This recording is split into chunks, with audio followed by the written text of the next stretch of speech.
Today I will teach you how to solve a Rubik's Cube in steps. Don't forget to subscribe and like this video. If you want to solve the Rubik's Cube, you have to start solving the cross.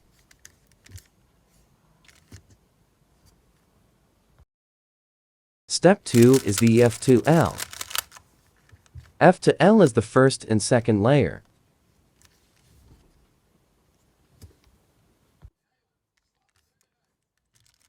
Step 3 is solve the top.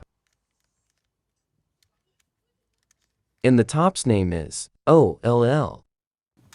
The last step is the last layer, and the last layer name is PLL.